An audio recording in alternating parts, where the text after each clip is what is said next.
Hoje eu estou aqui com a médica ginecologista obstetra, doutora Albertina Duarte Takeuchi, que tem trabalhado com pacientes de todas as classes sociais em sua clínica particular e no Hospital das Clínicas por mais de 40 anos. Lá ela atende mulheres e jovens em situações de vulnerabilidade, vítimas de violência e abusos e adolescentes grávidas. Mestre e doutora em ginecologia, doutora Albertina é coordenadora do Programa de Saúde do Adolescente da Secretaria Estadual da Saúde de São Paulo e chefe do Ambulatório de Ginecologia do Adolescente da Universidade de São Paulo. Em 20 anos, ela foi responsável por reduzir em 55% a gravidez na adolescência no país e foi apontada como uma das 1000 mulheres ao Prêmio Nobel da Paz. Doutora Albertina, antes de tudo, muito obrigada por ceder seu tempo, que é tão precioso para o Double Click hoje. E com currículos desses, eu nem sei por onde começar, mas vamos começar pelo começo, vamos tentar começar pelo começo. O que uma gravidez antes da hora traz para a vida de uma adolescente? E como isso muda de acordo com a classe social da jovem? Bom, primeiro, muita emoção de estar aqui com a Carolina. Eu acho que toda vez que eu estou com uma jovem, estou com jovens, eu cresço, eu aprendo. Eu nunca quero ficar velha, porque quando você fica velha é quando você deixa de aprender. E eu quero sempre estar aprendendo. Eu vim mesmo agora do Hospital das Clínicas, atrasei nessa gravação, porque neste momento eu acabei de atender adolescentes em situações de vulnerabilidade, que a gente faz um projeto também com as mulheres bolivianas, com as mulheres imigrantes e também com uma escola. Então hoje a gente juntou uma escola do centro da cidade, adolescentes da secretaria, adolescentes do Hospital das Clínicas, e foi uma festa. Só que a gente não estava preparada para ser o dobro do atendimento, com 2 pessoas de férias. Mas você fez a minha pergunta, e essa pergunta é importante. Veja, a gravidez da adolescência, na verdade, a gravidez é um momento muito importante na vida da mulher. E a adolescência não é o período adequado para que uma menina engravide. Por que não é o período adequado? Veja, ela está num movimento muito grande de transformação física, psicológica, social, de perspectiva de futuro, de escolher uma profissão. O fato dela assumir naquele momento uma gravidez vai torná-la fora do mercado de trabalho, fora do circuito normal das aspirações. Por quê? Porque ela tem que agora assumir uma criança.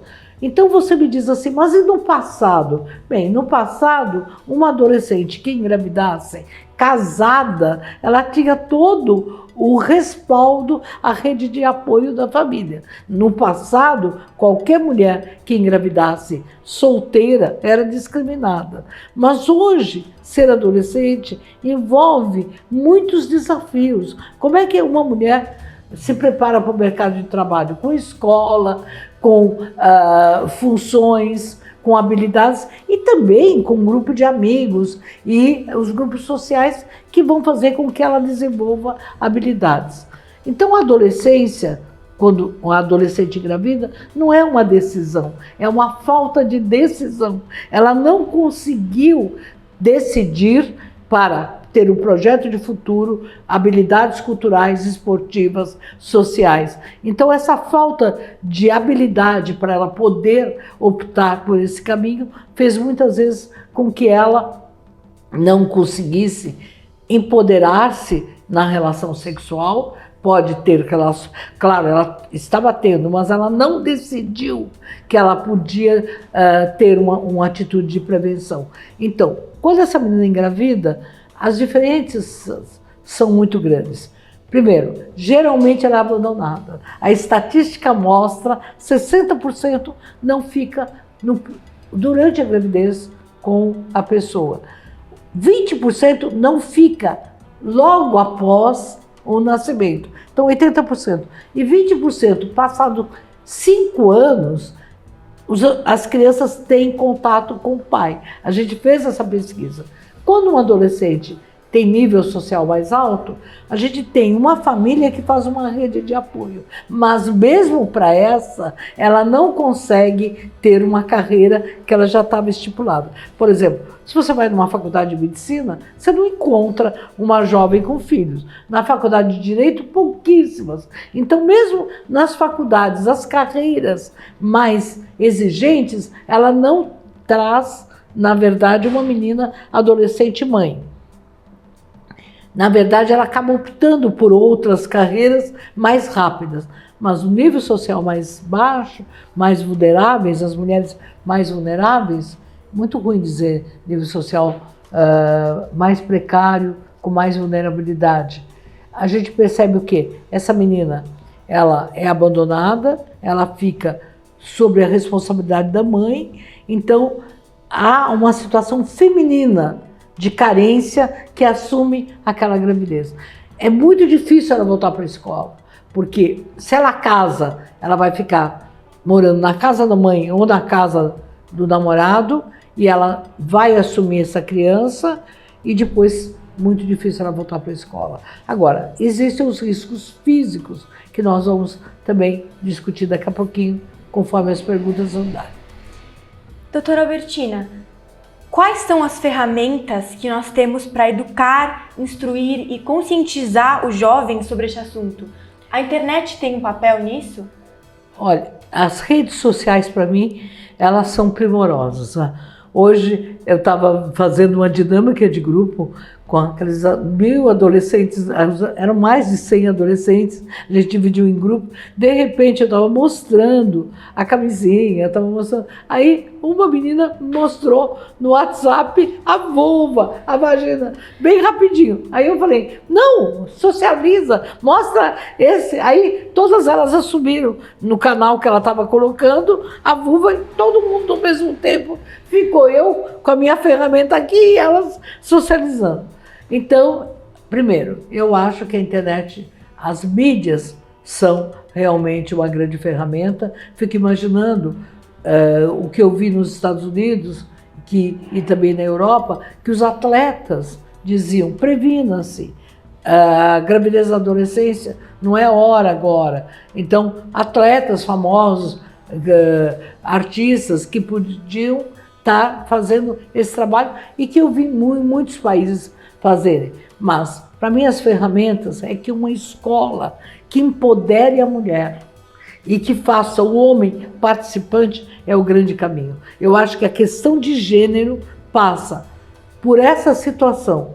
E a minha pesquisa mostrou, nos anos 90, a questão de que a menina tem medo de não agradar o parceiro, o menino tem medo de falhar. Só nós tivemos uma escola que estabeleça relações de paridade, de igualdade. Na escola você pode fazer muita coisa, é onde os adolescentes estão, então você pode fazer pesquisas, pode fazer mídias, pode fazer concursos.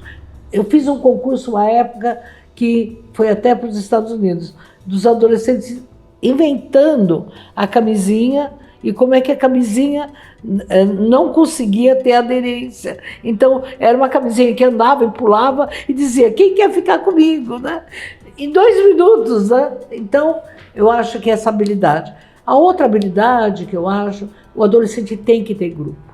Grupo social, grupo de amigos, grupos esportivos, grupos culturais, grupos inclusive religiosos. O adolescente que tem grupo, ele se enturma, ele se socializa, ele consegue colocar as suas emoções e seus papéis diferentes. Aquele adolescente que se isola, que fica sozinho, ele se torna um escravo, dependente da relação. Então, se o namorado briga com ela, ela diz, não, é o fim do mundo, eu vou fazer tudo para que ele fique comigo. Acho que a grande questão é de gênero e transformar a mulher de submissa e empoderada, podendo decidir e fazer com que o menino, o adolescente jovem também possa assumir a responsabilidade numa relação sexual. Doutora Albertina, a senhora mencionou um pouco a importância de ter uma rede de suporte familiar para as adolescentes que ficam grávidas. Como podemos incentivar os pais a ter conversas sobre sexo seguro com seus filhos? Eu acho que hoje, talvez o que eu diga vai chocar, mas eu faço grupo de mães e grupo de adolescentes. Então hoje eu estava fazendo grupo de mães e num lugar e grupo de adolescentes. As mães estavam querendo assistir os grupos das adolescentes. Eu não deixo. Grupo de mãe, grupo de adolescentes. Aí eu fiz uma mesma pergunta dos métodos anticoncepcionais. Os adolescentes sabiam mais. Então, sabiam. Agora, saber não quer dizer ter habilidade de usar. Então, as mães precisam e os pais precisam dar autoestima.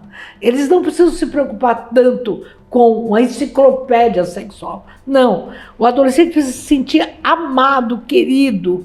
E em vez de dizer, usa anticoncepcional, diga, como é que está o seu dia a dia? Mãe e pai têm que olhar no olho do filho. Se o filho está triste, se o filho está chorando, se a filha está chorando. E dizer, eu amo você 51 vezes. Mesmo que o adolescente diga, o adolescente, chega mãe, para. Mas hoje a grande conversa é olhar no olho, falar, eu te amo, filho, eu tô com você, não sei o que está acontecendo com você, nem sei se você quer falar para mim. Eu tô aqui, tá? Eu tô aqui, eu tô aqui. Para mim, essa grande conversa de corpo, sabe? Dizer, tô aqui, filho, tô aqui, filha, eu te amo. Tem alguma coisa que eu tô sentindo que você precisa me falar, mas quando você quiser falar, eu tô aqui, eu espero, tá? O meu amor espera por você. Agora, se começar, ai, não usa camisinha, faça isso. Olha, não vai sair com aquele grupo. Olha aquele menino, tô sentindo que ele não presta. Tá tudo errado. Então, sobre a importância de responsabilizar os meninos em relação aos parceiros sexuais, como a gente pode educar esses meninos que se recusam a usar métodos contraceptivos como a camisinha e incentivá-los a assumir essas responsabilidades também em caso de uma gravidez?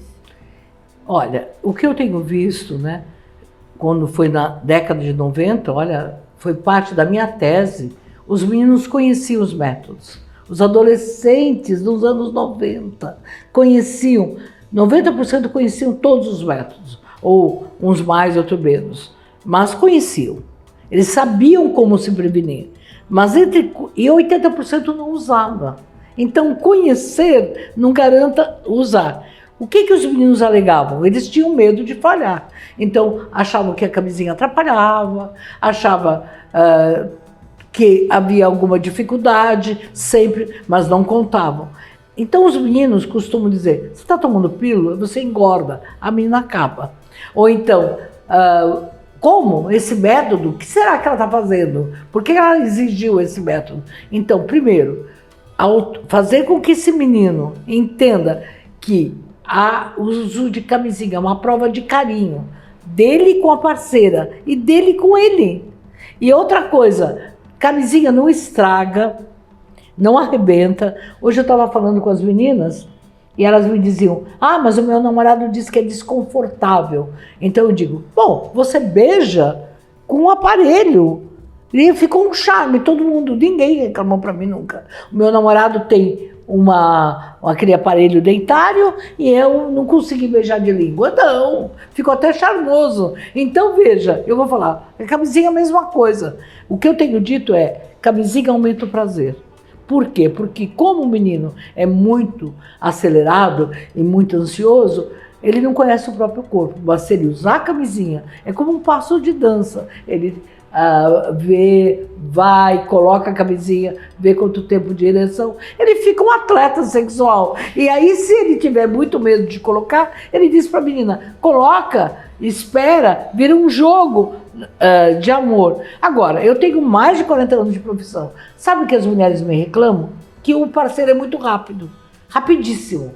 Ai, doutora, ele é muito rápido. Então, veja, se você quer ser menos rápido, mais proveitoso, mais gostoso na relação, usa preservativo. Além de tudo, a tua pele não fica com a pele do parceiro. Então, o fato de ter um obstáculo, entre aspas, na relação, vai aumentar muito mais o tempo, diminuir o atrito. Além de tudo, esse menino vai ficar muito empoderado. Imagina um menino que diz, eu amo você, por favor, vamos usar a camisinha. Ah, ele é parceiro para sempre. Agora, se ele fala, não vou usar, porque com as outras eu não uso, essa menina pode aceitar, mas ela reclama para mim, reclama para os médicos, reclama, meu parceiro não gosta de usar. Então, devia ficar uma norma, aquele menino devia sofrer bullying, é o único bullying que eu aceito. Olha, você não usa camisinha, você é um tonto. Esse era um bullying. Doutora Bertina, qual é a chave para reduzir a taxa de gravidez na adolescência? Veja, eu tenho muito prazer porque São Paulo ele colaborou com a redução do Brasil. Então, nesses anos, desde que eu trabalho no programa, 98, a gente começou a aplicar o que a gente tinha aprendido na pesquisa. Como eu disse, foi objeto da minha tese. Então, a gente sabia que os adolescentes conheciam os métodos. Então, a gente não ia ficar dando aulinha, vamos ter aula, palestra sobre o uso dos métodos. Não. Se eles sabiam e não usavam, por que não usavam? A menina, porque tinha medo de não agradar. E o menino, medo de falhar. Bom, se eles têm medo, eles têm muito menos do que todas as pesquisas falam, ai, é a força dos hormônios, então é o prazer, os adolescentes não seguram o prazer. Não foi isso que a pesquisa mostrou. Mostrou que eles não tinham prazer, adolescente tinha em torno de 25% de prazer na primeira, a maior parte tinha medo, 75% é medo. Então, a gente passou a trabalhar com a questão da autoestima. Então, a grande chave é autoconfiança, autoestima, autoimagem positiva. E esses três passam a fazer com que haja o autocuidado. A menina que não tem autoestima, ela não é capaz de negociar com o parceiro. Então a chave é negociar. Para que eu negocie com sucesso, eu tenho que ter autoestima, segurança e capacidade na relação de exigir o que é melhor para mim, o que é melhor para nós dois. E como é que eu fiz isso? Bom, eu apresentei apresentei esses resultados na Suíça, na Organização Mundial de Saúde, na Finlândia, recebi prêmio também no Canadá, na Organização Pan-Americana de Saúde. Uma das razões de eu ser indicada ao Prêmio Nobel da Paz, junto com 1000 Mulheres pela Paz, em 2005, foi por esses resultados que já estavam sendo apresentados. Então, se todos os países ofereciam métodos, se todos os países atendiam, se todos os países faziam palestras, eu falei, bom, vou começar a fazer diferente. Primeiro, não culpar adolescente. Segundo, ouvir o adolescente e fazer rodas de conversa. Eu acho que a grande saída, num primeiro momento, foi rodas. A gente pensou em rodas com Pichon Rivière, visitei serviços da Argentina que faziam grupos educativos com essa metodologia e depois a gente fez rodas de conversa. Estabelecemos nos lugares mais vulneráveis atendimentos, mas a roda de conversa, hoje para mim, é a grande saída. Roda de conversa na escola, roda de conversa nos clubes, nos espaços culturais. Quando você chegou aqui, tinha um menino que trabalha na fábrica de cultura.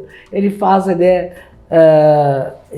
é estudante de psicologia, junto com o supervisor, eles fazem rodas de conversa nos espaços culturais. Já fiz roda de conversa em entidades esportivas, em clubes esportivos, né? Até em associações religiosas. Já fui em todas as religiões, todas, até nas religiões afro, falar da importância e tudo. Fui muito bem recebida, muito bem, sempre dizendo que a gravidez não é culpa da mulher, a mulher não é culpada, ela é vítima de uma sociedade que não deu rede de apoio, oportunidades possibilidades dela decidir.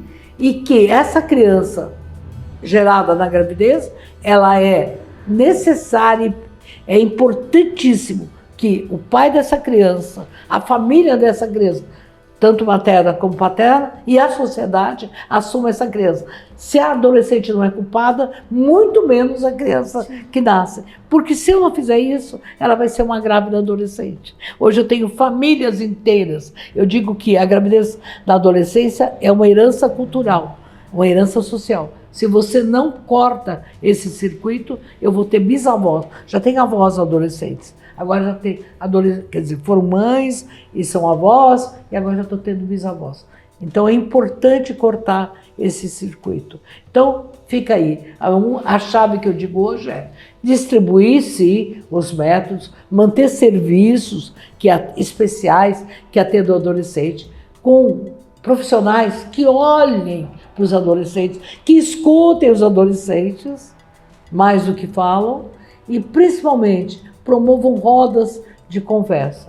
As rodas de conversa, elas são, na verdade, um movimento para garantir a habilidade de negociar, de aumentar a autoestima e de transformar a desigualdade de gêneros num processo de troca de igualdade entre os gêneros.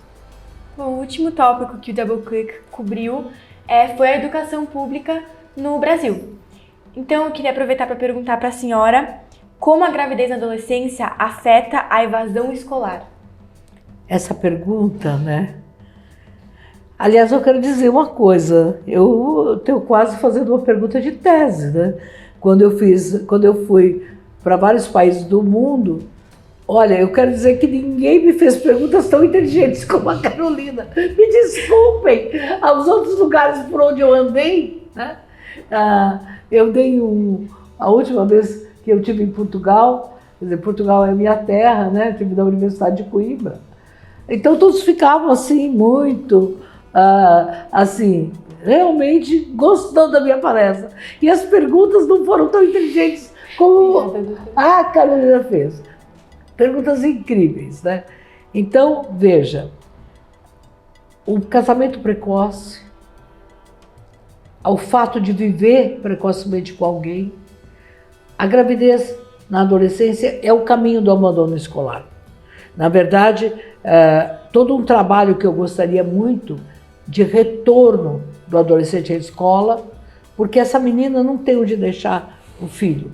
Então, num primeiro momento, a mãe assume, mas depois a mãe é jovem também, começa a querer trabalhar. Não, a renda é necessária. Então, nas populações mais vulneráveis, é quase que impossível. Quem vai dar um emprego para essa menina? Ou como é que ela volta para a escola? Ela precisa dessa renda. Então, o abandono escolar é uma das situações. Eu diria que mais de 60% abandonam a escola. E nesse processo, como ela é abandonada pelo namorado, ela fica sozinha, ela tem outro namorado. E aí esse outro namorado assume o bebê temporariamente. O bebê muitas vezes diz assim, chama o menino de pai, porque não conhece ninguém como pai. E ela engravida novamente. A segunda gravidez está fora, a menina nunca mais volta para a escola. Então a intervenção tem que ser entre a primeira e a que pode acontecer.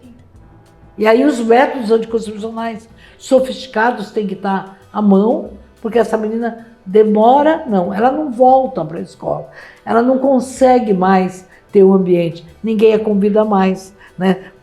Uma menina vai numa festa de aniversário de 15 anos, a menina que engravidou com 14 anos, eu nunca vi uma menina grávida com 14 anos, nem no nível social muito alto, ser convidada para a festa de 15 anos. Então, eu acho que o grande momento era todo um incentivo para a escola. Nós temos feito isso, mas o que eu queria, o meu projeto, que eu vi no Chile, não é meu, né? Há muitos anos atrás, acho que uns 25 anos atrás, eu quero dizer que eu conheci 80 países de serviços, né? Que eu fui vendo, não foi de férias. Mas eu vi, era creches. Então a mãe crecheira. Então ela ia de manhã na escola e deixava a criança com outra mãe na creche. Depois trocava. E aí aprendia como lidar com os filhos, e comida, e também cursos de primeiro emprego, de uma renda extra. Então, essa é um sonho que eu ainda quero fazer. Eu acho que vai estar logo. Eu acho que vai, ainda no próximo ano, ainda mais uns 9 meses, esse projeto nasce. Doutora Albertina, como podemos incentivar as mulheres a assumirem o controle de sua sexualidade e encorajá-las a praticar sexo seguro e buscar seu próprio prazer? Eu acho que já mudou muito, né, Carolina? Eu acho que eu sou médica há mais de 40 anos e eu era uma das poucas médicas que falava, tanto que eu criei uma frase, né? Essa frase que foi falada no Jô Soares. E eu agradeço porque virou a frase do século. Não existe mulher fria, só mal esquentada. Então, primeiro, a mulher não aceitar que ela é fria. Ela é mal esquentada por uma série de situações que fazem com que aquele prazer, que é o direito dela, não seja reconhecido. Segundo, né, o prazer de uma mulher é um direito. Então ela tem que ter esse direito de ter o seu prazer garantido. E que ela tem que saber também, em termos de informações, que o prazer dela é diferente do homem. Pela própria formação física e tudo. Que ela não tenha vergonha de dizer que tem dificuldade de ter prazer. Mas uma situação onde a mulher é dependente economicamente, muito difícil que ela tem de busca do prazer. Ou ela até pode buscar, mas depois ela fica com aquele parceiro, se submete a uma série de crueldades, muitas vezes, porque ela não tem coragem de abandoná-lo com medo da questão econômica. Então, uma mulher que economicamente é independente, que conhece o seu corpo, que tem juízo crítico e que diz, eu realmente não vou engravidar apenas quando eu quiser. Então, essa mulher, ela tem meio caminho, né, para se tornar mulher. Aí a Simone de Beauvoir, ninguém nasce mulher, a gente se torna mulher. Então, essa mulher que acha que não tem autoestima, que se acha gorda, magra e que vive em função do prazer do outro, ela é uma escrava. Então, eu digo que o prazer é uma das situações de liberdade. O meu direito ao prazer é uma forma minha de liberdade. Mas a liberdade se constrói todo dia, né? Não é só paz e amor, tem muitas vezes você sofre, o amor é uma capacidade, o prazer também é uma capacidade de construção, e ela tem que entender que essa luta, ela é na construção, porque aquela mulher que se empodera, ela forma descendentes empoderados. A mulher que é escrava forma filhos escravos. Ainda é relacionado a ser mulher, um dos livros publicados da doutora Albertina é Para Gostar de Ser Mulher. Então eu queria aproveitar e perguntar para a senhora como podemos ensinar as meninas, as adolescentes, as jovens, a não ter medo de ser mulheres e a amar a sua feminilidade. Bem, eu acho que eu escolhi ginecologia porque a mulher tem muitos órgãos muito diferentes, né? Se você vai pensar a grandiosidade do útero, né? Quer dizer, na verdade, nós já fizemos transplante de pulmão, de coração. Recentemente nós estamos fazendo o transplante de útero. E eu fiquei muito feliz porque é um órgão muito complexo.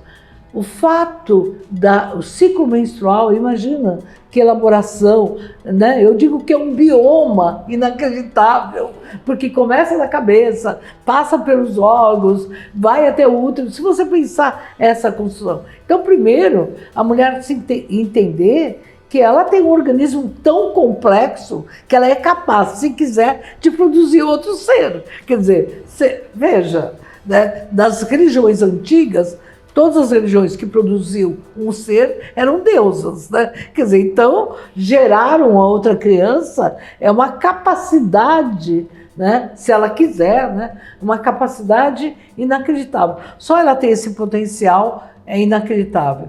Outra coisa, os ciclos de vida. Eu, como ginecologista, se você pensar o que é do primeiro dia da menstruação até a outra menstruação, é uma metamorfose. As mulheres se modificam muito, as células, tudo. Quer dizer, é inacreditável tudo isso, né? O que acontece numa gravidez, o coração muda, os rins mudam, um útero que tinha 8 centímetros fica com uma capacidade de abarcar uma criança até de 4 quilos. Quer dizer, isso em 9 meses, só por isso, se a mulher falar assim, olha, que acontece com um ser feminino e um ser masculino? Já aí ela já levava todas as vantagens, todas as vantagens. É tão forte, eu estava falando agora, até para fazer xixi, para urinar. O homem urina pelo mesmo canal, a mulher não, a mulher tem 2 canais, o canal da vagina e o canal da uretra. Quer dizer, é muito sofisticado.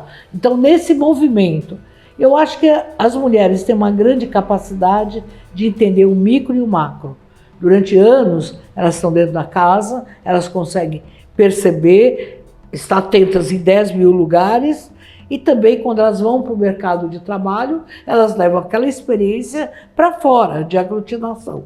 Agora, o que faz a sociedade? Fazer com que ela é inferior, submissa, dependente, e nós precisamos cortar isso. Eu acho que a mulher, ela tem que se tornar mulher. Então não é que ela é mais, fisicamente ela é muito mais sofisticada, mas não é por isso que ela vai discriminar um homem. Então eu sou a favor da igualdade entre os seres, claro. É como se fosse um pássaro com 2 asas, uma asa de cá, uma asa de cá. E a humanidade só voa, que a humanidade é o pássaro, com as 2 asas iguais. Coitado dos pássaros que tem uma asa diferente. E eu não quero isso para o ser humano. Doutora Albertina, qual a importância de ter confiança em seu ginecologista e como criar essa conexão? Eu acho que o ginecologista, ele é o médico da mulher, né? Ele é ginecologia. Então hoje eu acho, ginecologista quer dizer o estudo da mulher. Então ele hoje, ele traz para dentro desse conhecimento, conhecer, né? Toda mulher que vai ao ginecologista conta também das suas emoções, dos seus medos. Não é só o medo de menstruar, é o medo da menopausa, o medo da gravidez, o medo daquele corrimento. Ela acaba contando, né? Então, eu acho que a grande conexão é que nós temos hoje o Sistema Único de Saúde. E o Sistema Único de Saúde, que é o SUS, que se mostrou tão eficiente quando nós tivemos agora a Covid, ele tem que ter um espaço maior de trabalhar com a mulher. Então, é preciso abrir dentro do SUS espaços para que a mulher seja ouvida em todas as etapas da vida, inclusive na menopausa e na velhice, que é um outro momento onde a mulher se sente muito sem função. Então, eu acho que, na verdade, para mim, é quase ginecologia, é ecológico, né? É um movimento muito maior. Agora, é preciso que, da mesma forma que a rede pública da educação, a saúde pública dê espaço para os grandes avanços que a medicina tem. E, neste momento, eu acho que tem uma situação fundamental, a saúde mental. Eu acho que pós-Covid, vocês, gerações mais novas, estão vivendo numa guerra. Nós tivemos uma situação de guerra. Covid foi uma situação de guerra, de medo, de dor. Então agora, qualquer médico, qualquer sistema de saúde e qualquer sistema de educação tem que estar atento à questão das emoções e da saúde mental. Doutora Albertina, eu queria perguntar para a senhora agora o que fazem o primeiro programa brasileiro de assistência à mulher indígena e também a Casa do Adolescente. Bem, eu acho que a Casa do Adolescente, né, ela não é casa, ela acabou ficando casa, é Centro de Atenção à Saúde do Adolescente. Aí os adolescentes começaram a chamar de casa. A proposta do programa do adolescente foi entender o adolescente em todos os aspectos, saúde física, psicológica, social, e também né, ter o menino e a menina. Quer dizer, embora eu seja uma ginecologista, coordeno um programa que atende homens e mulheres adolescentes, porque eu entendia que ambos precisavam desse espaço. Então, primeiro, a casa do adolescente, ela tem características diferentes em cada lugar. Hoje existem 30 casas, a gente escolheu os lugares mais vulneráveis, Heliópolis, Taboão, Carapicuíba. Passam mais ou menos 200 adolescentes, até mais, por dia em cada casa, né? Tem casas que menos. Acabei de receber agora aqui Tatuí, né? Está se reinventando. Tatuí fica do lado do conservatório. Existem casas do adolescente, por exemplo, em Mirassol, que é incrível, atende muito a criança com deficiência, o adolescente com deficiência. Heliópolis, então, é inacreditável, porque tem algumas casas têm um projeto ecológico, que é Árvores Vivas, trabalham com plantas, além do atendimento ginecológico, médico, psicológico, odontológico. Só para vocês terem ideia, tem 6 dentistas atendendo adolescentes na Casa do Adolescente de Pinheiros e na Casa do Adolescente de Heliópolis. Então, lá eles fazem horta, tem nutrição e tratam da dentição e da parte psicológica. Então, a casa atende o adolescente de forma integral e também com as suas mães, né, fazendo grupos e atendendo. O atendimento ao indígena, né, na verdade, é um espaço que eu faço com doutores da Amazônia. Eu já tive em vários lugares aqui no litoral e a gente faz vários trabalhos. E agora a gente tem também um braço do programa com as mulheres imigrantes, né? A primeira vez que eu levei um ultrassom no Vale do Ribeira, eu tive que aprender 50 frases em Guarani para poder falar com o cacique. E aí eu aprendi de uma pajé a fazer vários movimentos para melhorar a cólica, melhorar a gravidez e tudo. Então, realmente, a população indígena, para mim, é uma população muito querida. Eu acho que é preciso pensar mais na população indígena, na anticoncepção.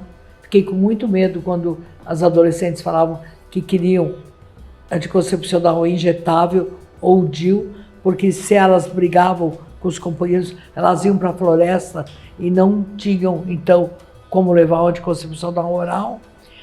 Achei muito forte quando eu fiz exame ginecológico e elas foram extremamente doces na forma, né?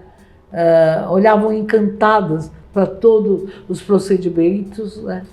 E acho que agora, meu compromisso, eu estou tendo menos pernas, mas com os doutores da Amazônia, eu fiz o compromisso de algum momento eu ir para a Amazônia no barco dos doutores para ajudar a atender. Tenho esse grupo, forneço espéculo, forneço Papa Nicolau para eles, mas neste momento acho que o foco meu é a saúde mental dos adolescentes pós-pandemia. Muitos adolescentes aumentou a depressão, aumentou o suicídio, aumentou o corte, aumentou a tristeza de vida. Então, quando eu vejo uma pessoa que nem a Carolina, gente, depois que você tem 60 anos, licença poética, não vou ficar aqui mentindo que eu não acho, mas é uma esperança, é um caminho de esperança para mim. Nossa, tanta coisa hoje, né?